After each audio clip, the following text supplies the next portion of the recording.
Romain Bardet goes from far, some argy-bargy in the peloton between Visma and UAE, and can anybody stop Jonathan Milan in a hectic sprint finish? 205 kilometers today, finishing in Issoire. This is usually a breakaway finish in the second week of the Tour de France.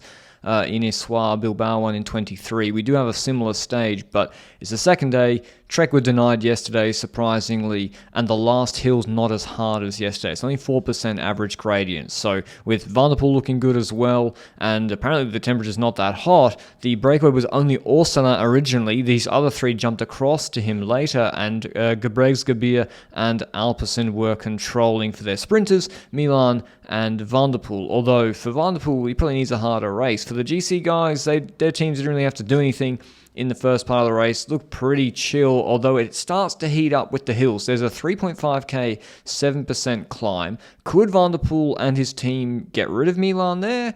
The break was tight, and that was largely from the GC teams, because I think Picnic had this rider, Romain Combo, in this break to get Romain Bardet across to him. I think that was the idea. They did that with Frank Vandenbroek on a very similar stage in the Tour de France last year, but the gap is too tight. It starts at 110, it goes sub 1 minute on this climb, and it's just the GC teams, Novak and Campenaerts, pacing to maintain position at the front, maybe eyeing each other who's in good shape before the Tour de France, and that puts the hurt on Jonathan Milan. This is a false crest. There's another 1k of climbing after they turn this turn. It's a little bit flat for a section, and on that next uphill, maybe Milan knew he was coming back and they weren't going to keep him behind. Maybe Trek had a plan. I mean, they dropped Turns back, they dropped Julien Bernard back, they set it up, and it's a long way to the finish. 54 kilometers. Visma aren't going to keep pacing once the descent finishes. But Alpecin get word. There's an Alpecin rider in this group of Little Trek and Johnny Milan, and he signals to the Camera motorbike, which had been really in front of the Little Trek team for quite a bit. He signals to the motorbike to get out of the way, but presumably on the radio, he's also told them to absolutely whack it in front.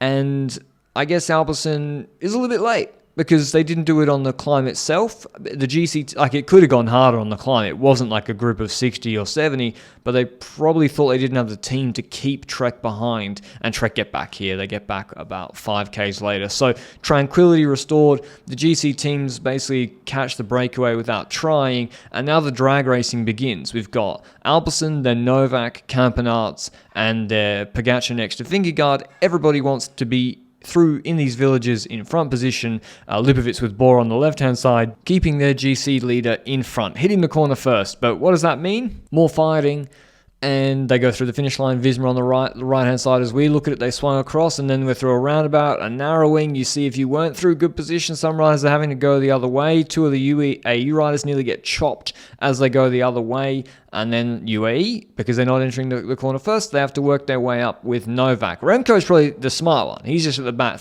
staying out of all this nonsense. Although he did have to do a big effort yesterday. And Pollitt makes his way to the front, where it's mainly been Novak up to this point.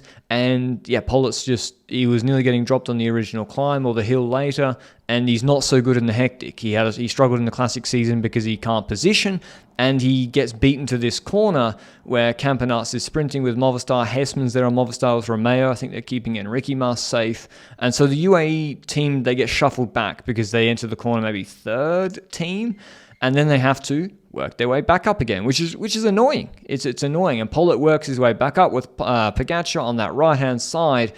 But I don't know why, but maybe out of frustration, he goes across and almost runs Per Strand Hagenez off the road. And then Hagenez says, go back on your side. And this reminded me a lot of Luke Rowe and Tony Martin in the Tour de France. Oh, it must have been 5 years ago now. It was a while ago. And then Pollitt comes back trying to get his bars in front of Strand Hagenez. And that's pretty much all he did today. So Pollitt was on the front for a K, did that, and then went to the back again. So Tim Wellens had to do his job and Pollitt's job for the rest of the stage. So we're coming up to the final hill, 1.8 Ks, 5.7%. Are they going to go again like yesterday? Are we going to get attacks? Not from the GC guys. Romain Bardet jumps out. He would have been looking for a picnic, like I said, having a rider in front or hoping the GC teams would let him go. And they kind of were.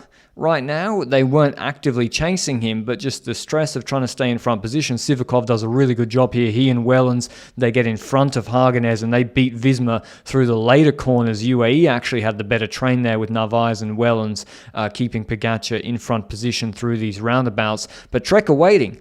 2Ks to go, they're waiting, they got the train set up, and they're able to go late because Sivakov went so deep into this sprint finish, and Trek said, thank you very much. They come to the front, and then chaos starts. So Van der Poel goes in between Penaway and his lead out to get to Milan's wheel, and Poggy's right there behind Penaway, and so they're getting argy-bargy. Van der Poel takes it, and then Genier goes to Milan's wheel on the other side of Penaway, and so he gets squeezed on both directions.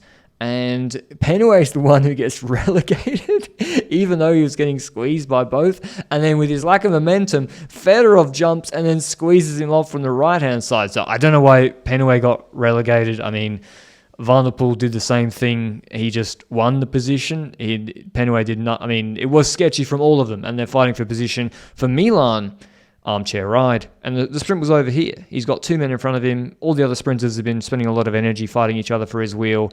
Turns is going to deliver him with high speed with, I think, 350 meters to go. He launched maybe later, and then Milan got to launch at 200. And if Milan's launching at 200 with a good lead out, it's over. There wasn't a hard hill near the finish like yesterday or Napoli in the Giro last year, and Fred Wright's able to take second from the draft of Milan.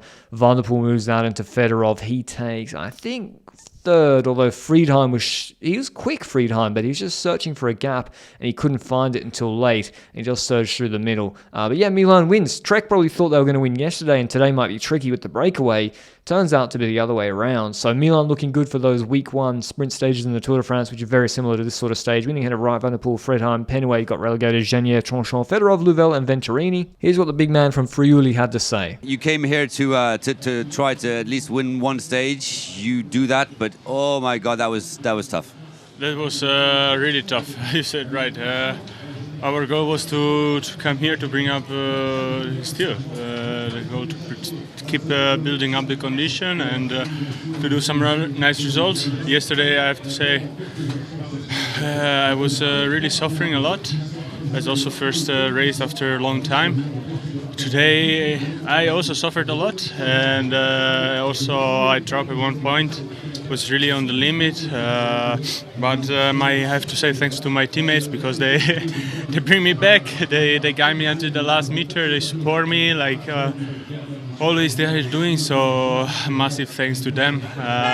Really happy. This brings, I think, a lot of tomorrow to all of us. In terms of GC, Milan draws level on time with Pogačar, but because of stage placements, he goes into the yellow jersey. Van der Poel stays in third. Small gaps still amongst... There's no change in gaps between the GC contenders. Tomorrow we have a harder hill stage. I think it has to be Breakaway. These other teams, they got to go on the break. They can't let Trek control or Albelsen for Van der Poel. Should be a good one. See you with the recap then. Ciao.